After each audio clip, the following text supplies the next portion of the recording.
आगे बढ़ेंगे और बात करेंगे इंडिगो संकट की। जी हाँ, बिल्कुल 6 दिनों के बाद से अब धीरे-धीरे इंडिगो की जो संकट के बाद से अब पटरी पर आनी शुरू हो गई है और इस संकट के बीच एक और बड़ी खबर जो आपके सरोकार से जुड़ी हुई है। अब तक इंडिगो एयरलाइन ने 610 करोड़ रुपए का रिफंड किया है। देश भर में 3000 बैगेज जो है वो यात्रियों को लौटाए भी गए हैं। छठे दिन 650 से ज़्यादा फ्लाइटें कैंसिल हुई और उसके बाद से लगातार जो चीख पुकार मची हुई थी, जो हड़कंप मचा हुआ था यात्रियों के बीच में भी अफरा तफरी मची हुई थी, अब वो धीरे धीरे पटरी पे आती हुई नजर आ रही है। 6 दिनों की अफरा तफरी के बाद इंडिगो की उड़ानें अब पटरी पर लौट रही हैं धीरे धीरे और अब तक यात्रियों के 610 करोड़ रुपए रिफंड किए जा चुके हैं।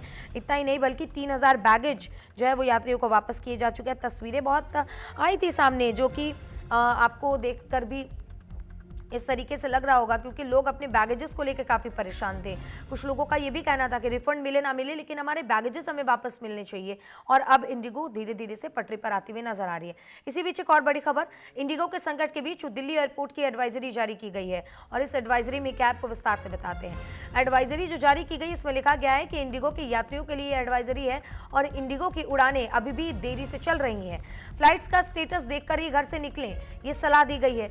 ये बड़ी जानकारी हम आपको बता रहे हैं कि इंडिगो की ओर से ये दिल्ली एयरपोर्ट पे जो है ये एडवाइजरी जारी की गई है और धीरे धीरे पटरी पर ज़रूर लौट रही है। लेकिन रविवार को ही नागरिक उड्डयन मंत्री राममोहन नायडू ने एयरपोर्ट ऑपरेटर्स, डायरेक्टर्स और इससे संबंधित सभी स्टेक होल्डर्स के साथ बैठक की और बैठक के बाद देखिए दिल्ली एयरपोर्ट के ये जो है एडवाइजरी जारी की गई है कि अभी भी देरी से चल रही हैं। अगर आपने इंडिगो फ्लाइट्स बुक कर रखी हैं तो एक बार स्टेटस चेक करने के बाद ही घर से बाहर निकलें।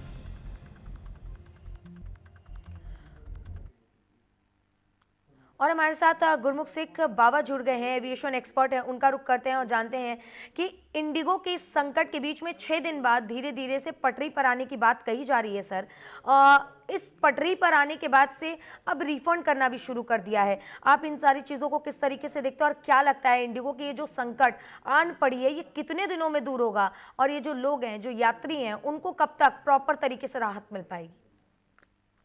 बड़ा अच्छा सवाल है और आपकी रिपोर्ट में डाटा को बहुत बढ़िया आपने दर्शाया है। इस डाटा को अगर आप देखते हैं, इस डाटा को देख के ये पता लगता है कि कितना बड़ा संकट है और कितना बड़ा खेल पैसे का है। 650 करोड़ वापस कर दिए, 610 करोड़ जितना वापस कर दिए, इसका मतलब क्या है कि एयरलाइन कितना पैसा लोगों का होल्ड करके बैठी हुई है और इसके ऊपर भी एक एक्शन और इकोनॉमिक एनालिसिस होना चाहिए। और संकट का सवाल है, संकट 2 दिन में तो खत्म होना नहीं है, 5-6 दिन ऑलरेडी हो गए हैं और 2-4 दिन और लगेंगे खाली पुराना बैकलॉग क्लियर करने के लिए। और आपने अच्छे दिन की बात करी, आज के दिन की बड़ी इंपॉर्टेंस है। इंटरनेशनल एविएशन डे 7 दिसंबर को मनाया जाता है और international aviation day IQ UN body जो मनाती है इसलिए ही है कि एविएशन की सेफ्टी को कोई आदमी भूले ना, एविएशन की सस्टेनेबिलिटी के लिए हम काम करते रहें और एविएशन का इकोनॉमिक इम्पैक्ट हमारी रोज की इकोनॉमी के ऊपर और देश की इकोनॉमी के लिए कितना है उसको याद करा जाए। 7 दिसंबर निकल गया, 8 दिसंबर में आगे किसी ने बात नहीं करी उसके बारे में। ये दिन इसीलिए मनाए जाते हैं कि लोगों को याद दिलाया जाए कि एक एक्टिविटी की कितनी इंपॉर्टेंस है। और आपने बोला कि ये संकट कब तक रहेगा। बिल्कुल। संकट ये 2-4 दिन में देखने को तो खत्म हो जाएगा पर इसका इम्पैक्ट बड़ा लंबा चलेगा और एक कुछ सबक भी सीखने पड़ेंगे और कुछ हमारे को टफ डिसीजन भी लेने पड़ेंगे ताकि कोई दोबारा इस टाइप के काम को करने की जरूरत ना करे। Over to you. बिल्कुल। सर, ये भी देखना होगा कि इंडिगो के एयरलाइन में जब से ये दिक्कतें शुरू हुई, अब चीख पुकार एयरपोर्ट्स पर मची हुई नजर आई। बैगेजेस को भी होल्ड किया गया था, अब 3000 बैगेजेस वापस किए गए। मैं वो कारण समझना चाहती हूँ कि रिफंड 1 मिनट के लिए समझ में आता है कि आप होल्ड करते हैं, लेकिन 3000 5000 बैगेजेस को होल्ड करना और उसके बाद अब धीरे धीरे उन यात्रियों की पहचान और उनको बैगेजेस को रिटर्न करना, ये कितना बड़ा चैलेंज इंडिगो के लिए और एयरपोर्ट अथॉरिटी के लिए साबित हो रहा है? ये चैलेंज तो बहुत बड़ा है और ये सब चीजें क्या कहते हैं कि क्राइसिस के वक्त ही आपको पता लगता है कि उस किसी चीज की इंपॉर्टेंस कितनी है। बिल्कुल। शुरू से ही पैसेंजरों के लिए पैसेंजर का बैगेज पैसेंजर की किसी भी चीज से ज्यादा इंपॉर्टेंट होता है और ये बैगेज का जो क्वांटम होता है इतना ज्यादा होता है कि अगर ये इकट्ठा होना लग जाए तो आपके पास जगह ही नहीं है। बिल्कुल। जैसे बैगेज में एयरपोर्ट पर बैगेज रखने की जगह नहीं है, ऐसे एयरपोर्ट पर पैसेंजरों को भी बिठाने की जगह नहीं है। हुँ। जब ये कैस्केडिंग इफेक्ट होता है तो आपने देख लिया कि पैसेंजर बेचारे कैसे वहां पर फंसे पड़े और कितने बुरा हाल है। ऐसे ही पीछे एप्रन में या वहां पर बैगेज का बुरा हाल है। और बैगेज का जो नुकसान है एयरलाइंस को, सबसे बड़ा लॉस एयरलाइंस को बैगेज में से हैंडलिंग का ही होता है। हुँ। इसीलिए एयरलाइंस को भी इसकी इंपॉर्टेंस समझनी चाहिए और हर आदमी को, आप देखा जाए, खाली बैगेज वापस करना नहीं है, बैगेज का मिस हैंडलिंग अलाउंस वो भी मिलना चाहिए। पैसेंजरों को आपने पैसा वापस दे दिया, पैसा वापस नहीं है, हर पैसेंजर को डिस्कम्फर्ट हुआ उसका एक डिस्कम्फर्ट अलाउंस भी गवर्नमेंट को फिक्स करना चाहिए। हुँ। गवर्नमेंट ने बड़ा अच्छा कर दिया कि एक मैक्सिमम रेट फिक्स कर दिया फ्लाइट्स का, बट बिल्कुल। अब उसके साथ सर साथ मैं ये भी गवर्नमेंट को। समझना चाह रही थी कि इंडिगो के ऊपर जब से ये संकट आनी शुरू हुई, कुछ लोग ये भी कह रहे थे, मैं नहीं जानती ये अफ़वाह है या इनमें कहीं सच्चाई है, कि इंडिगो कहीं न कहीं कुछ एक बड़ा खेल कर रही है, कुछ पैसे का ये मामला है जिसकी वजह से ये संकट दिखाया जा रहा है। इस बात में कितनी सच्चाई है सर, मैं आपसे समझना चाहती हूँ? नहीं, ये देखो, अंदर की जो बैलेंस शीट के मामले हैं वो तो हमें नहीं पता है। हुँ। पर अगर आप कुछ भी कहें, एयरलाइंस के अंदर पैसे की बहुत बड़ी अहमियत है और बिजनेस, हर बिजनेस के अंदर पैसे की अहमियत है। और जब पैसे को जब रोल ओवर करना होता है तो किसी ना किसी कस्टमर के पैसे को पकड़ के ही रोल ओवर किया जाता है। और ये 600 करोड़ रुपया एक दिन में वापस करने का मतलब ही यही है कि हुँ। कितना बड़ा पैसा इन्वॉल्व है और कैसे पैसेंजरों को इल्योर करके, फ्लाइटों को डबल करके और धड़ाधड़ बुकिंग करके उन्होंने पैसा इकट्ठा कर लिया और बाद में क्राइसिस क्रिएट हो गया या कर दिया, वो अलग इन्वेस्टिगेशन का मामला है। हुँ। गवर्नमेंट ने रिपोर्ट बना दी है, कमेटी बना दी है, कमेटी अपनी रिपोर्ट देगी। हालांकि लोग कहते हैं, महात्मा गांधी ने बोला कि if you kill an idea appoint a committee. I हुँ। डू नॉट कमेटी का क्या असर निकलेगा, पर कमेटी तो है वहां पर, ठीक है। अब ये देखना है कि कितना पैसा इन्वॉल्व है। हाँ, पैसे का रोल ओवर तो हो ही रहा है, इसमें कोई शक की बात नहीं है।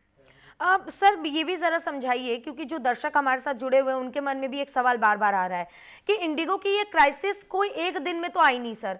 पहले से भी इसका कहीं न कहीं इंडिगो को अंदाज़ा होगा कि दिक्कत हो रही है, थोड़ी-थोड़ी सी ये बढ़कर अब बहुत ज़्यादा हो गई। ऐसे में जब ये दिक्कत थोड़ी थी तब इसको दुरुस्त करने का काम क्यों नहीं किया गया? और क्या डीजीसीए का ये नया नियम ये बड़ा कारण बन गया इंडिगो के इस संकट का? डीजीसी का नियम कोई नया नहीं है। डीजीसी का नियम तो हुँ। 2 साल के आसपास का है और डीजीसी ने जो भी नियम बनाया है वो एयरलाइन से डिस्कस करके उनके इन्वॉल्वमेंट में, और जब एग्री हुआ तो ये लोग सब उस हुँ। मीटिंग में बैठे हुए थे और उसके बाद फिर ये कोर्ट का डिसीजन है। और मैंने भी पहले भी बोला है, अगर कोई आदमी कोर्ट के डिसीजन को भी ना माने और अपनी मसल पावर मीन जो इनके पास हजूम है पैसेंजरों का, उसको हुँ। मिसयूज करके और गवर्नमेंट के खिलाफ जाए, कोर्ट के खिलाफ जाए, यस, एक एक्शन तो उसके ऊपर बनता है। और ताकि कल कोई दोबारा कोई आदमी इस टाइप का काम ना करे, इसके ऊपर एक एक्शन आएगा। आई हुँ। होप कि गवर्नमेंट जितने भी सक्षम अधिकारी हैं, they will teach a lesson to such operators. हुँ। Over to you. बिल्कुल। सर ये भी बताइएगा कि जिस तरीके से ये पूरा संकट आया, लोगों को इतनी परेशानी हुई और आप कह रहे थे कि ये जो लोग बॉदर हुए हैं, उनको उसका भी अलाउंस मिलना चाहिए। इसको लेकर क्या लगता है, अगर कि कोई यात्री अगर आगे स्टेप उठाता है, और क्योंकि इंडिगो एक बहुत बड़ी एयरलाइन है, 65% पूरे देश में हमारे जो है वो कब्ज़ा एक तरीके से हम कह सकते हैं कि इंडिगो ने अपना रखा हुआ है। ऐसे में लोगों को ये जो परेशानी हुई है, उसको लेकर क्या लगता है आने वाले समय में सरकार की ओर से कोई बड़ा फैसला लिया जा सकता है कि इस तरीके की परेशानी से देशवासियों को आगे ना जूझना पड़े? क्योंकि मुझे लगता है कि इतिहास में पहली बार देखा गया है जहां पर एविएशन कंपनी की ओर से एक इतना बड़ा संकट आया और लोग हर एयरपोर्ट पर चीख पुकार करते हुए नजर आए। देखिए, सबसे पहले लोगों को भी समझना चाहिए कि अगर आपको कोई 24 कैरेट का गोल्ड 18 कैरेट के रेट में दे रहा है तो कहीं ना कहीं तो खोट वो मिल रहा है। बिल्कुल। ये अगर लो कास्ट एरियर आपको कुछ सस्ती फ्लाइट बेच रहे हैं तो सस्ती का मतलब अनसेफ बेच रहे हैं, सस्ती का मतलब डिस्कम्फर्ट बेच रहे हैं, सस्ती का मतलब आपकी हैसियत को अंडरमाइन करके बेच रहे हैं। लो कॉस्ट की डेफिनेशन हमारे को बहुत क्लियर कर देनी पड़ेगी, गवर्नमेंट को भी, लोगों को भी समझनी। लो कॉस्ट का मतलब अनसेफ नहीं है, लो कॉस्ट का मतलब कहीं कंप्रोमाइज नहीं है। गवर्नमेंट के जो रूल्स एंड एविएशन जाना जाता है most safe mode of transport, और वो इसीलिए जाना जाता है कि उसके पायलट दुरुस्त होंगे, उसके जहाज दुरुस्त होंगे, उसका सिस्टम दुरुस्त होगा। अब अगर आप बोलें कि मैं लो कॉस्ट का मतलब ये हो जाऊं कि मैं जहाज भी घटिया रखूंगा, पायलट को भी स्ट्रेस में रखूंगा और सिस्टम में कोई स्टाफ भी नहीं रखूंगा, एयरपोर्ट पर आए दिन झगड़े होते हैं। अब झगड़ा जब होता है, आप पैसेंजर को तो डी रोस्ट करके वो उस लिस्ट में डाल देते हैं कि वो फ्लाइट नहीं कर पाता। क्या उस पैसेंजर उस स्टाफ पर कोई एक्शन लेते हैं?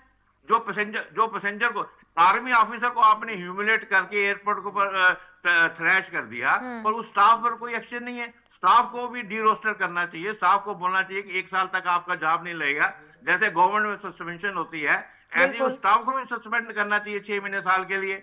आप पैसेंजर को तो नो फ्लाई जोन में लिस्ट में डाल देते हैं, पर उस स्टाफ पर क्यों एक्शन? जो स्टाफ हर रोज बार बार एक ही पैसेंजरों को दूसरे पैसेंजरों को हरास कर रहा है, उस पर भी एक्शन होना चाहिए। स्टाफ का भी एक ऐसा लिस्ट होना चाहिए कि जो स्टाफ पैसेंजर एयरपोर्ट पर अच्छा हैंडल नहीं कर सकता, उसको कोई भी एयरलाइन अपॉइंट नहीं करेगी एयरपोर्ट के ऊपर 6 महीने के लिए, साल के लिए। उस टाइप का आप पैसेंजर पर एक्शन ले रहे हैं और स्टाफ को बिल्कुल खुला छोड़ रखा है। तो ये एक्शन, इस टाइप बाबा के सर, जब सुधार आप आने स्टाफ चाहिए। की बात कर रहे हैं तो मुझे एक और चीज इसी बीच याद आती है। गवर्नमेंट की ओर से एक रिपोर्ट जारी की गई जिसमें ये बताया गया कि इंडिगो के 1700 पायलट्स वो वेल ट्रेंड नहीं है। तो ये जो गवर्नमेंट की ओर से रिपोर्ट आई है, इससे हम क्या माने कि इंडिगो की जो पायलट्स हैं वो वेल ट्रेंड नहीं है? इसका मतलब जो यात्री इंडिगो से ट्रैवल कर रहे हैं, क्या वो अपनी जान को जोखिम में डालकर ट्रैवल कर रहे हैं? और अगर इंडिगो के पायलट्स वेल ट्रेंड नहीं है तो फिर इतना ज्यादा किराया किस लिए वसूला जा रहा है? देखिए, एविएशन इसीलिए जाना जाता है कि आपके पायलट वेल ट्रेन है, आपके जहाज बिल्कुल दुरुस्त हैं और आपका पूरा सिस्टम जो भी नॉर्म्स है उस पर चल रहा है, तभी जाएंगे। और अगर ये प्रूफ होता है कि उनके पायलट वेल ट्रेन नहीं है, तो उस पर एक्शन लेना चाहिए। मेरे को बिल्कुल। उस रिपोर्ट की असलियत का नहीं पता है, पर अगर वो अनट्रेन्ड है या फिट टू फ्लाई नहीं है, तो बहुत सीरियस एक्शन है, तो government should take the action. But अब ये बात ये है कि इस केस में 1700 अगर आप कह रहे हैं, इतना मानने वाला तो बात नहीं है। ऐसा हो नहीं सकता कि पायलट ऐसा होता है, पायलट जब जहाज उड़ाता है तो उसको अपनी भी तो सेफ्टी देखनी है। बिल्कुल। कोई पायलट तब तक जहाज नहीं उड़ाएगा जब तक उसमें कॉन्फिडेंस नहीं है कि ये फिट है। तो जहाज की परिक्रमा जब पायलट करता है, राउंड करता है फ्लाइट से पहले, वो इसी माइंड से करता है कि जिस चीज को मैं हवा में लेके जा रहा हूं, मैं भी सक्षम हूं और मेरी मशीन भी सक्षम है। तो ऐसे हम किसी को तो नहीं कह सकते कि ये 1700 पायलट अनट्रेन्ड है, अंडर ट्रेन है, बट वो कॉन्फिडेंस तो उनमें होना चाहिए। हाँ, कहीं कमी है तो जिसकी ड्यू बनता है उस पर पेनलाइज होना चाहिए। बिल्कुल। बाबा सर, हमारे जो दर्शक जुड़े हुए हैं उनको एक आखिरी कमेंट आप अगर एक मैसेज देना चाहेंगे, क्योंकि देखिए बहुत सारे ऐसे लोग हैं जो फ्लाई करते हैं, ऐसे में उनके लिए इस संकट के बीच में आप क्या मैसेज देना चाहेंगे? ये मैसेज मैं उसी एडवाइजरी के साथ हूँ, घर से निकलने से पहले बिल्कुल दुरुस्त कर ले कि आपकी जो फ्लाइट है वो ऑन टाइम है, जिस जगह पर आप जा रहे हैं वहां पर आपका कोई अल्टरनेटिव अरेंजमेंट है। घर से निकलने से पहले ये मत सोचें कि एयरलाइन मेरे को कोई हॉस्पिटैलिटी करेगी। अब आप वो दिन गए, there is no one is giving you anything on the platter. आप अपने आप पूरा इंतजाम दुरुस्त करके और प्लान बी लेके चले। अगर मेरे को वापस आना है तो मैं सक्षम हूँ, नहीं हूँ तो निकलें, क्योंकि अभी एविएशन के अंदर एक क्राइसिस है। साफ तौर पर और मतलब आप ये कह रहे हैं कि प्रॉपर प्लानिंग के साथ, जिम्मेदारी के साथ अपने घर से निकलिए, क्योंकि अपनी जो जिम्मेवारी संकट, के साथ किसी के बिल्कुल, जो भरोसे संकट पर मत अभी जाएं, आया हुआ बिल्कुल। है उसको अभी दुरुस्त होने में समय लगेगा। बहुत शुक्रिया बाबा सर आपका हमसे जुड़ने के लिए और विस्तार से इस पर बातचीत करने के लिए और दर्शकों को भी समझाने के लिए।